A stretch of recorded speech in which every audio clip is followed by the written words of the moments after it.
E bale a Congo, e jali lopangota, kashi e jali chenzela.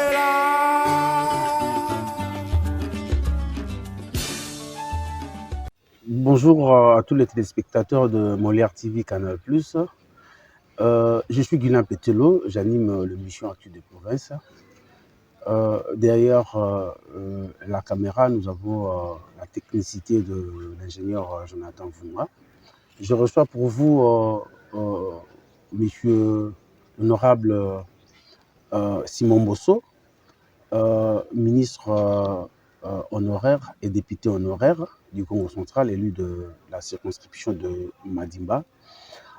Et aussi, actuellement, il est président du conseil d'administration de l'Université Congo, UCA en sigle. Nous allons parler avec lui de l'affrontement, sinon du conflit qui règne entre l'Université Congo et l'ISTEM de Ikisanto. Donc voilà, sans plus tarder, je retourne vers mon invité. Bonjour, honorable Mbosso. Bonjour, Guilain Pétello, et merci de m'avoir invité à votre émission. Vous êtes président du conseil d'administration de l'Université Congo. Quel est votre rôle en tant qu'organe de l'université? Bien, le conseil d'administration, c'est l'organe d'administration, donc l'organe supérieur d'administration de l'université et de contrôle de l'université. Nous avons deux organes principaux à l'université. Il y a le conseil d'administration qui fixe les orientations, qui prend les grandes décisions, et il y a le comité de gestion qui est dirigé par le recteur, qui gère au quotidien l'université, donc qui exécute les décisions prises par le conseil d'administration. Donc mon rôle est à la fois d'être piloter la politique générale de l'université, les grandes décisions de l'université et de veiller à leur application. Alors, comment est né l'UCA? Quel est l'historique de la naissance de l'UCA? Comment est-elle née et qui en est l'initiateur? Bien, l'UCA est né formellement en 90, donc cette année-ci, nous célébrons, donc au mois de juillet, on aura 33 ans de fonctionnement. Et l'UCA est parti de l'initiative de quelques professeurs d'université, notamment des professeurs de l'UPN, quelques professeurs de l'université de Kinshasa à l'époque, auxquels se sont joints quelques notables que nous sommes, qui nous ont associés à la mise en œuvre de cette idée. C'était face à la fois aux problèmes que rencontrait notre communauté, la communauté de Bakongo, pour la scolarisation de leurs enfants dans l'enseignement supérieur. Vous savez qu'à l'époque, sous le régime de Mobutu, on avait instauré un système de quotas par rapport à certaines provinces, notamment la province du Congo central et 2 ou 3 autres provinces. Et ces provinces-là, leurs ressortissants étaient bloqués. Il y avait un numerus clausus. Il y a un nombre d'étudiants qui étaient acceptés à se faire inscrire chaque année.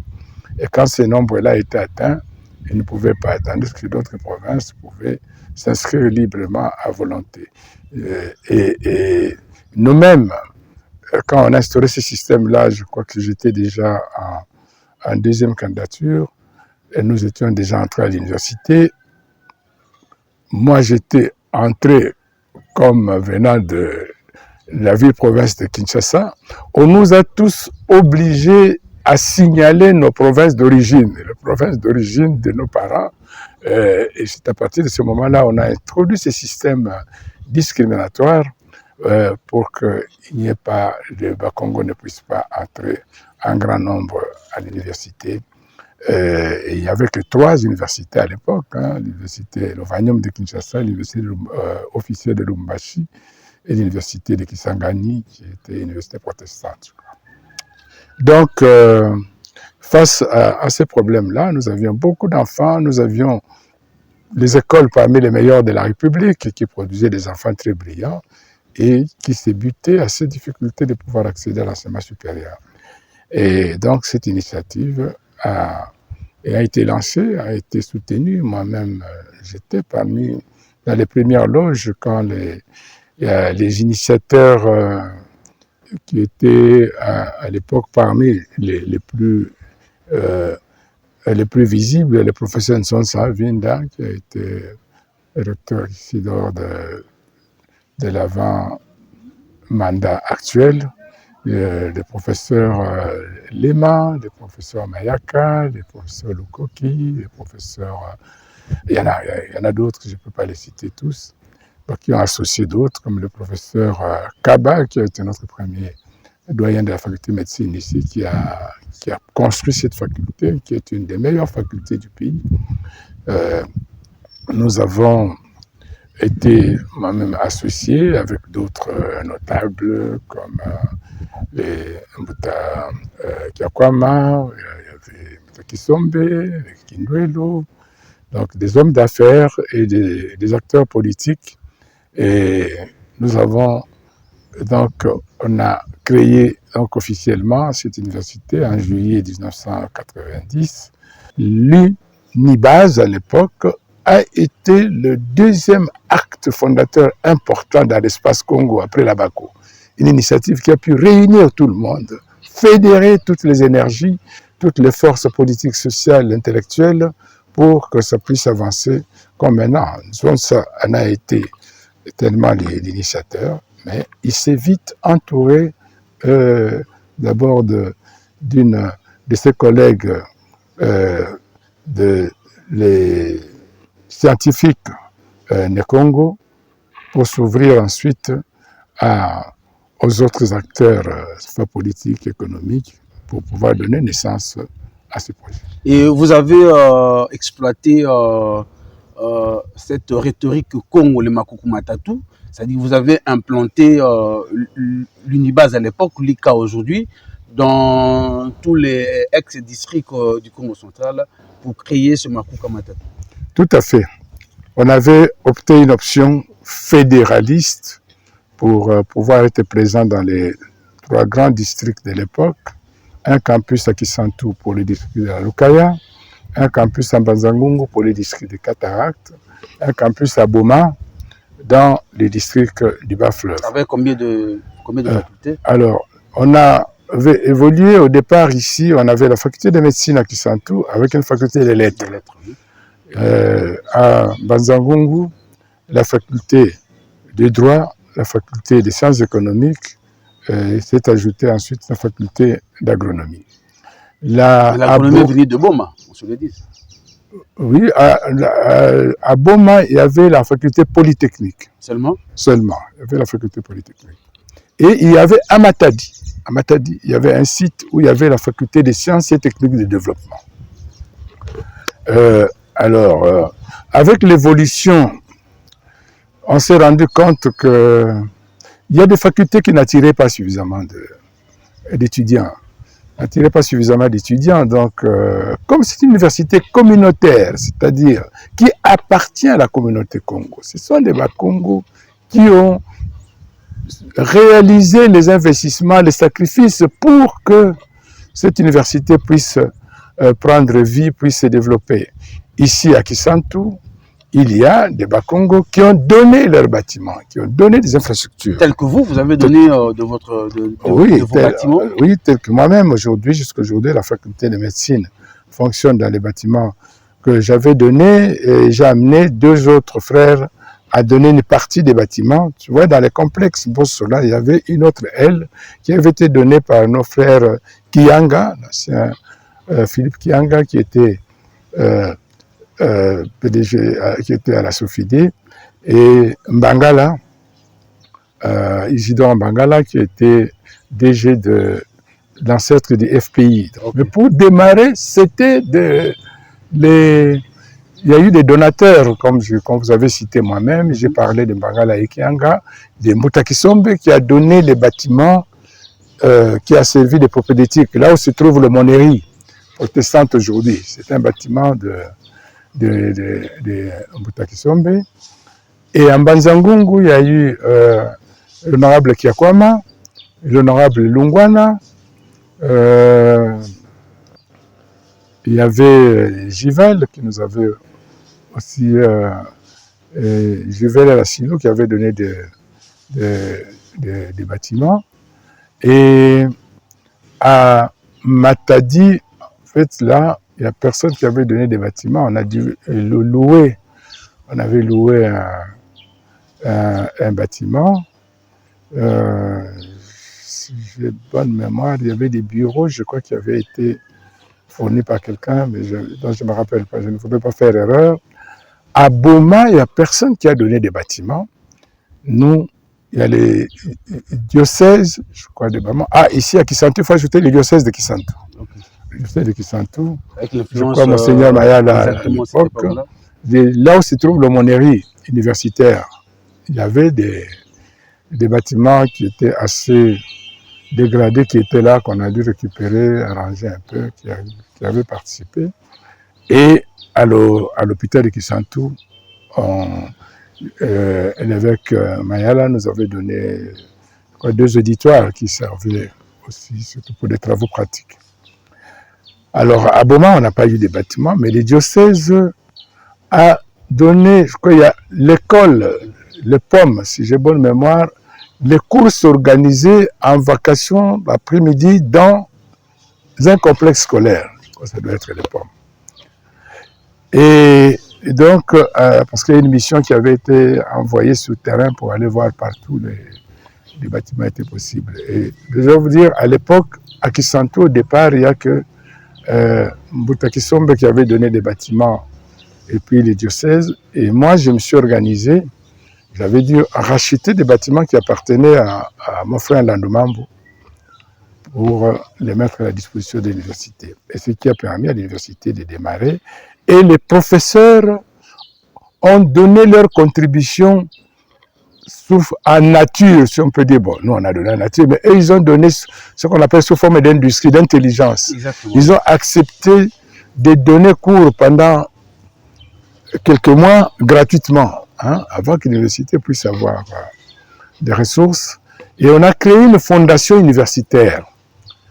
Une fondation universitaire qui était chargée de mobiliser les ressources et qui était dirigée par notre frère Kemboko Soa Nendaza, qui est un ancien député, un ancien ministre, qui est décédé déjà, paix à son âme, paix à l'âme de Mbuta Kisombe aussi, même des personnes comme Dokolo avaient contribué, si je crois, financièrement. Dans la fondation, il y avait un président qui était de cataracte.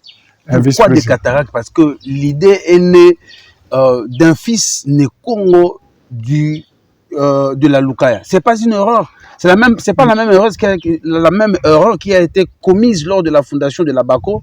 On donne la présidence au bas-fleuve. Finalement, la Lukaya est sortie non bénéficiaire. Non, mon jeune frère Guilain, il faut reconnaître à nous ressortissants de la Lukaya à cette grandeur d'âme, ce grand esprit de mettre devant l'esprit d'unité. Mais vous savez, le mal, d'où qu'il vienne, c'est un mal.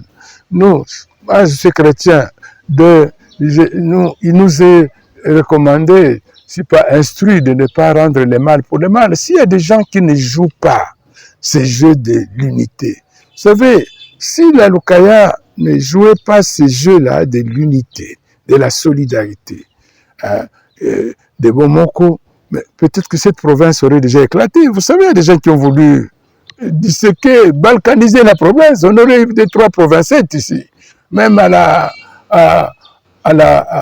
que ce soit à la conférence nationale ou bien au Parlement de transition, quand on parlait de la création des provinces, de passer de 11 provinces, on est passé à 26. Il y a quelques frères qui avaient voulu aller dans cette tendance, dans cette logique-là, qu'on fasse de chaque district du Congo central une province, mais nous sommes élevés contre ça.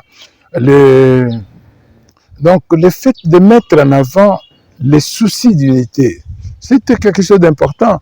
Nous avons eu comme premier recteur, pourtant c'est le professeur Nsonsa qui était les moteurs, Mais le premier recteur, ça a été Monseigneur Ntedika, quelqu'un du bas fleuve. Hein? C'est ce qui n'est pas normal, parce qu'on crée quelque chose et puis finalement on donne le levier de commande à d'autres personnes qui sont aujourd'hui contre Madimba, plutôt contre Lukaya. C'est ce qui dérange. Non, je pense qu'il ne faut pas prendre les choses dans ce sens-là. Il y a peut-être des individus. Pourquoi on a installé le rectorat Mbanzangungu plutôt qu'à Kisantu, par exemple? Mais c'était une question de position centrale sur le plan géographique. Vous voyez, nous avions à l'époque 3 grands campus. Il y avait un vice-recteur sur chaque campus. Le professeur Mayaka, qui est parmi les initiateurs, a été vice-recteur ici. Les campus, chaque campus était autonome dans sa gestion, son fonctionnement, avec un recteur qui était un coordonnateur. Hein. Donc nous avions ici un recteur de la Lukaya, professeur Mayaka. Nous avions un vice-recteur des cataractes, professeur Lema, à Mbanzangungu. Et il y avait un vice-recteur du bas-fleuve à Boma. Il y avait le professeur Noki, qui était responsable du campus de Matadi, qui sont les gens des originaires de Matadi. Donc, c'était vraiment dans un esprit fédéraliste. Il y avait... Et nous avons instauré... Ce n'est pas un esprit de naïveté de la part... Mais écoute, Guilain, on a instauré un système de rotation des responsabilités. Les nominations n'étaient pas faites de manière définitive. Nous avons nous occupé le rectorat après les bas-fleuves. Après le professeur Ntedika, c'est le professeur Nkanga. Vous n'avez pas connu le professeur Nkanga? Le problème, c'est que le rectorat devait normalement être installé ici à Kisantu. Non, sur le plan des critères tout à fait objectifs, on devait, comme souvent dans beaucoup de pays, on cherche à mettre la capitale. Bon, ici chez nous, nous en avons bénéficié que la capitale, Léopoldville et Kinshasa, se trouve presque ici dans le Congo central. Oui. Mais il y a eu un moment donné, il y avait des débats. On voulait amener la capitale vers Kananga pour que ça se situe au niveau du centre du pays.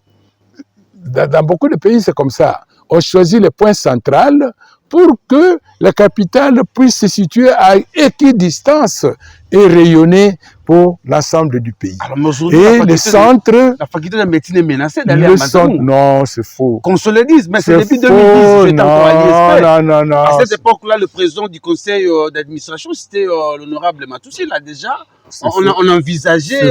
Qui a envisagé ça? Qui? Moi, j'étais toujours avec Matoussi. Là, c'est faux.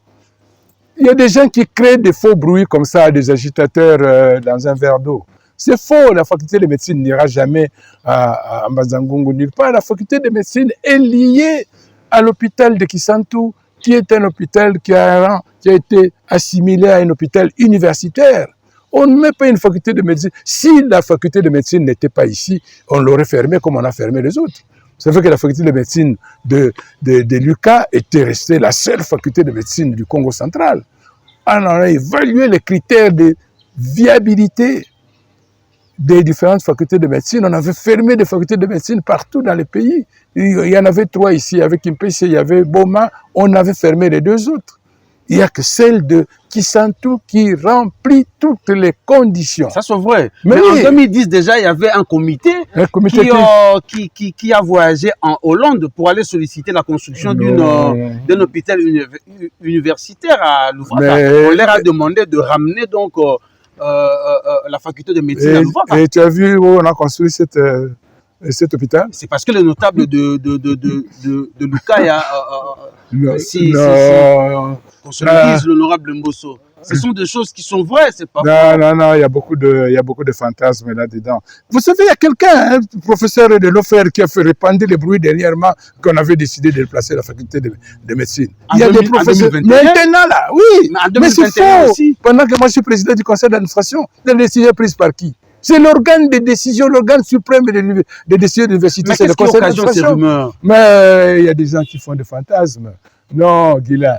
La personne, là, moi, je l'ai interpellé. Dernièrement, on a commencé à construire un laboratoire à la faculté de médecine, ici, à la gare, là, dans le complexe. Ça fait combien de temps que ça s'est terminé? On vient de commencer. On a commencé ça, on a posé la pierre ici. C'était en février, je crois. Ça n'évolue pas. Ben, il y a eu un problème. Je suis venu là pour aller faire le suivi, je suis passé par là. Il y a eu un problème d'espace. On doit d'abord évacuer les terres. Hein. Tu vois, quand on a creusé pour faire les piquets, il manque de la place pour faire les autres trous, pour mettre les autres piquets. On doit d'abord évacuer la terre qui est là et pour dégager l'espace. C'est ce qui est en train d'être fait. Ça fait il y a 2 mois. Il y a 2 mois, vous trouvez quel est le bâtiment qui se termine en 2 mois? Alors, qu'est-ce que vous allez dire? Parce que l'université Congo, parmi toutes ces facultés, la faculté la plus pléthorique, c'est la faculté de médecine. Bon, pléthorique, c'est un terme négatif, il ne faut pas utiliser ça. C'est la faculté où il y a le plus grand nombre. Exactement, oui. C'est pléthorique, qui a le plus grand nombre d'étudiants. Mais cette même faculté n'a pas de professeur. Alors que nous avons la faculté de Polytechnique en Bazangongo, qui a peut-être 3 professeurs. La faculté de droit et qui de vous a dit que la faculté de médecine n'a pas de professeurs? Mais ça souffre de carence de professeurs. Renseignez-vous. Mais ça souffre de carence de professeurs. Mais nous sommes la seule université communautaire, c'est-à-dire qui n'appartient pas à l'État ou à un privé, qui a formé en 30 ans presque 14 professeurs propres. Nous sommes les seuls dans tous les pays. Dis-le, renseignez-vous. Mais combien les autres universités privées ont formé? Oui, 0. Oui, mais nous avons combien Citez-moi une seule faculté privée qui est prise en charge par elle-même, qui a formé autant de professeurs. On vous en félicite, l'honorable. Alors, il faut déjà reconnaître. Mais le problème sur les 14 là, oui. Combien sont en médecine? Mais nous en avons 4 en médecine. Vous êtes journaliste. Mais 4, je vais vous citer les noms. Professeur Mayaka, le fils de Mayaka. Vous ne le connaissez pas? Il n'est pas engagé. Comment donc? Comment enfin? Mais dites-nous s'il est engagé. Il est engagé, il est professeur titulaire de cours de santé publique, d'économie de la santé, de management de la santé. Comment vous pouvez raconter des choses comme ça? Il est diplômé d'ici, il a été formé. Deuxième, le professeur Magloire, vous ne le connaissez pas? Professeur de santé mentale. Non, Guilhem, mais vous n'êtes pas là. Mais je continue à vous dire. Mais oui, mais 14, mais nous sommes en train. Les autres facultés en ont combien? Ils en ont aussi 3 ou 4. Nous avons une 8aine de facultés, donc nous savons, sur les 8 facultés, il y a déjà 4 ici. Ça représente quel pourcentage par rapport aux autres? À la faculté de droit, ils en ont 2. À la faculté d'économie, ils en ont 4. À la faculté polytechnique, je crois, ils en ont 2. Donc alors, nous ne sommes pas plus défavorisés que les autres. Honorable Mbosso. Et vous n'avez pas l'information, Guilhem, je regrette beaucoup. On a construit à Louvaka. Qu'est-ce qui manque pour construire ici? Parce qu'à Louvaka, on a utilisé, excusez-moi, l'honorable Mbosso, on a construit Louvaka avec le partenariat de Robin. Exactement. Oui. Mais ici, pour construire à Kavoya, on demande des Tintan nos gens. Vrai ou faux? Écoutez, c'est une contribution. Ça ne va pas certainement, ce n'est pas ce qui va apporter le plus gros. Nous sommes dans des négociations. Donc, je suis content. Vous posez des questions comme ça, vous donnez des réponses. Vous voyez que vous avez affirmé des choses qui n'étaient pas correctes. Il n'y avait pas de professeurs. Mais je posais des questions. Non, vous avez affirmé qu'on n'a aucun professeur. Je vous en ai cité 4. Vous ne le saviez pas. Et l'humilité de reconnaître. Donc, posez des questions. Si vous avez des réponses, ici, il y en a qui ne sont pas satisfaisantes, vous les considérez. Mais là, affirmer des choses qui parfois sont des choses comme ça, qui créent des rumeurs, qui sont malheureusement fausses. À Luango, nous avons les terrains de ces secteurs, nous avons les documents signés. Depuis que ces terrains existent? On a eu les documents officiels sous mon mandat, il y a 2 ans. Oui, mais on avait comme ça d'un terrain. Vous savez les problèmes de terrain qu'il y a ici, des documents de terrain non cadastrés, sans titre officiel. Vous pouvez vous retrouver dans des conflits avec des gens qui viennent vous spolier et vous construire. Donc, vous savez, quand vous construisez chez autrui, vous construisez pour autrui. Vous pouvez perdre quelque chose pour lequel vous n'avez pas de documents. Mais nous avons tous les plans qui ont été faits. Nous sommes dans des négociations pour trouver des financements. Il y a eu déjà plusieurs offres. Tous des gens, même ceux qui font du bruit. Il y en a qui ont amené des gens ici, des investisseurs, pendant plusieurs années ici. Ils n'ont jamais rien fait. Rien. Nous avons bouclé presque une négociation avec la fondation Lydia. Nous attendons la concrétisation. Hein, une négociation où le conseil d'administration de la fondation a approuvé un financement de 400 000 $. Hein? Donc, ce sont des choses, peut-être les gens ne savent pas, vous ne saviez pas. Hein? Vous êtes là construire. Vous êtes là pour nous. Ah oui, justement, c'est pourquoi je vous dis, c'est bien de poser des questions pour avoir des réponses. Parce que quand vous avez des financements qui sont clairement identifiés, à ce moment-là, vous pouvez commencer. Parce qu'une maison se construit d'abord au sol, c'est-à-dire quand vous avez les financements. Moi, je suis contre des constructions inachevées. Hein? Là-bas, c'est une situation que nous avons trouvée, c'était avant mon mandat, mais nous sommes dans la continuité, à Mbazangungu, avec la fondation Raoji, ils avaient commencé à financer ces bâtiments-là. On en a achevé un, maintenant nous sommes en train d'achever les bâtiments administratifs parce que le rectorat était logé dans l'immeuble de Mbutakiakwama, qu'on a délibéré. Maintenant, les bâtiments, l'administration ne pouvait pas être dehors. On est en train d'achever ces bâtiments-là avec notamment un financement des Raoji. Et nous avons décidé au conseil d'administration, dès qu'on termine la dette qui a financé des bâtiments administratifs, on reprend un nouveau financement qui va aller financer les travaux de la construction de la faculté de médecine à Luango. Donc nous sommes là-dedans dans les processus et avec l'apport de la fondation Lydia, les financements que nous allons dégager. Nous venons de négocier avec un groupe canadien, mais enfin, c'est des choses tant qu'on ne s'en a pas encore abouti. Je n'aime pas, moi, annoncer des promesses, tout ça, et qui sont en train de faire des démarches. Aux États-Unis, nous avons aussi un groupe avec nos frères Bakong qui sont là-bas, qui sont en train de mobiliser des équipements. Et le gouvernement provincial n'est pas associé? Vous savez, le gouvernement provincial, le gouverneur, nous avons la joie d'avoir un gouverneur qui est issu de l'UQA. Nous avons, à l'occasion du colloque sur le développement du Congo central que nous avons organisé, dont vous avez eu certainement des échos, c'était au mois de novembre, je crois, de l'année passée, notre frère Mvwemba, président de l'Assemblée provinciale, a solennellement pris l'engagement de faire inscrire, suite à notre demande, l'UQA dans le budget de l'université, de la province. Au moment où ils étaient en session budgétaire, je l'ai appelé. Il m'a mis en contact avec la questeur, une dame qui s'appelle encore comment Lauriane, je crois. Oui, c'est Lauriane, oui. Lauriane, qui m'a demandé de transmettre les besoins que nous avions. Nous avons sollicité un montant de 300 000 $. Ils ont voté le budget. Ce montant-là ne se retrouve pas. J'aimerais que vous leur posiez la question. Je pose la question à Mvwemba. Il m'a dit, ah, Mbouta, je vais vous expliquer. On n'a pas. Donc, nous avons les deux autorités qui étaient là au colloque et le gouverneur, je suis allé à Matadi, je l'ai vu, on lui a remis un cahier de charges sur les besoins de l'université et nous avons clairement exprimé notre confiance que, étant lui-même un enfant issu d'ici, qui allait nous aider pour faire aboutir cette requête. Mais ça n'a pas été repris dans le budget. Vous savez, l'Université Congo, je vous ai dit, c'est une université communautaire qui n'est pas prise en charge par l'État. Nous avons fait des démarches au niveau de la province pour qu'ils puissent prendre en charge nos professeurs. Au niveau du gouvernement central, même le ministre de l'enseignement supérieur qui est en place nous a donné une promesse. Nous avons transmis tous les dossiers. Nous avons pu obtenir l'inscription dans les budgets de l'exercice en cours, à peu près un montant de 80 000 $ au niveau national.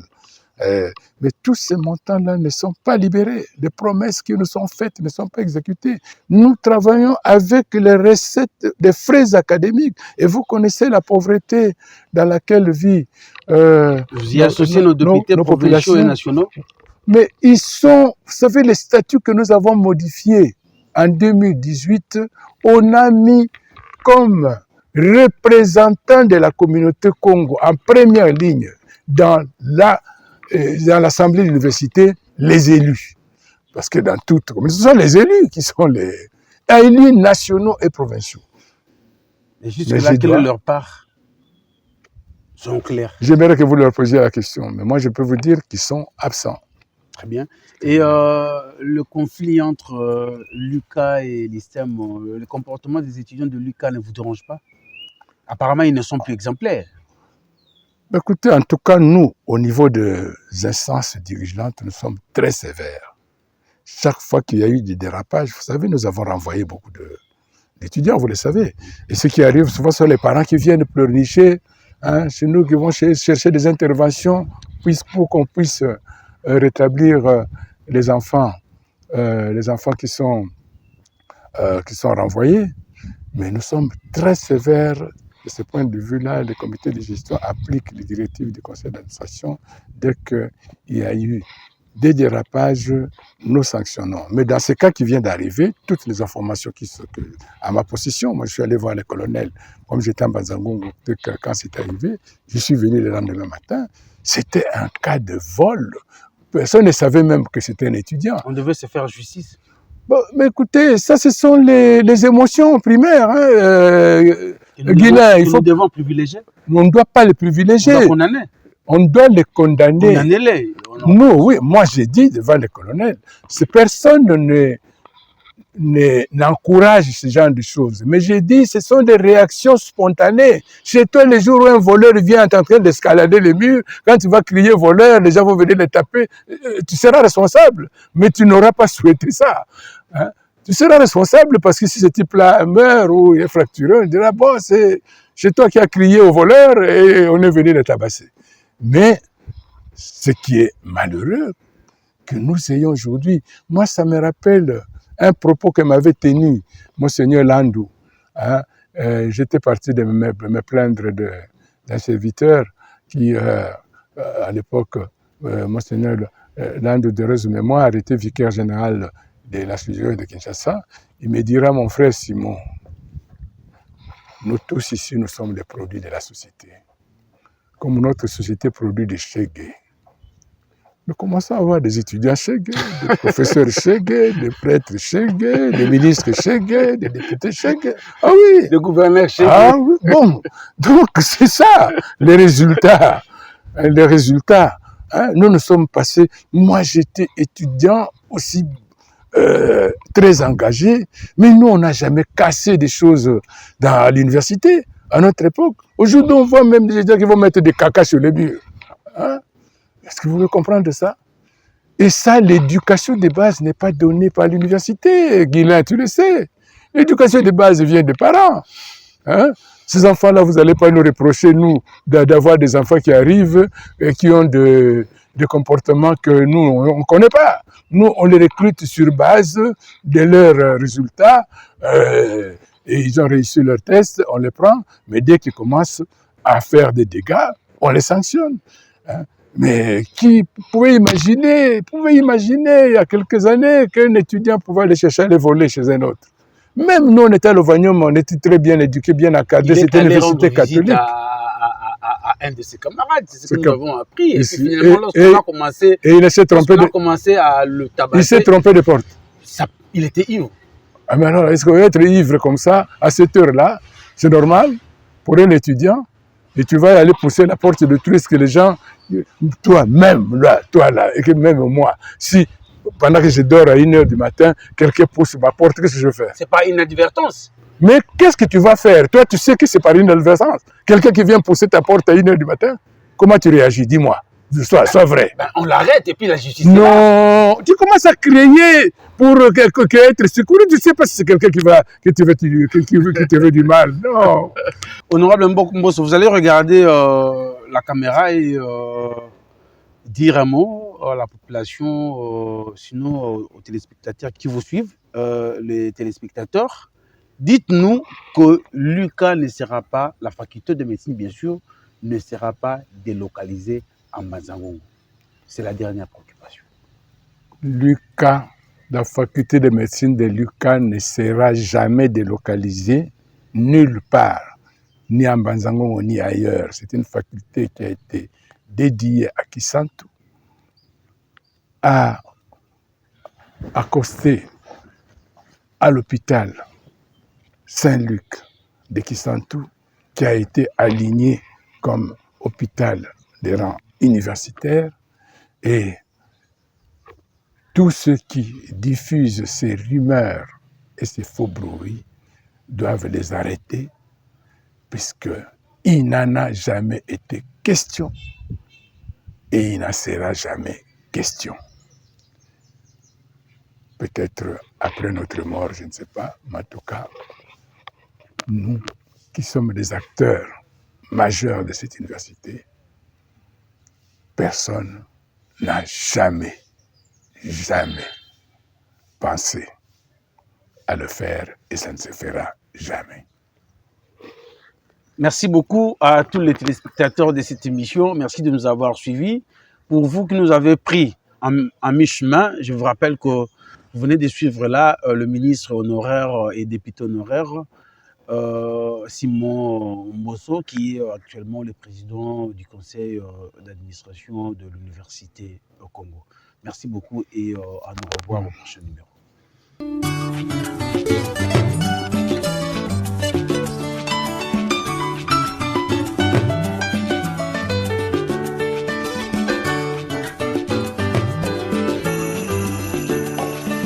Ebale ya Congo, ejali lopangota, kashi ejali she.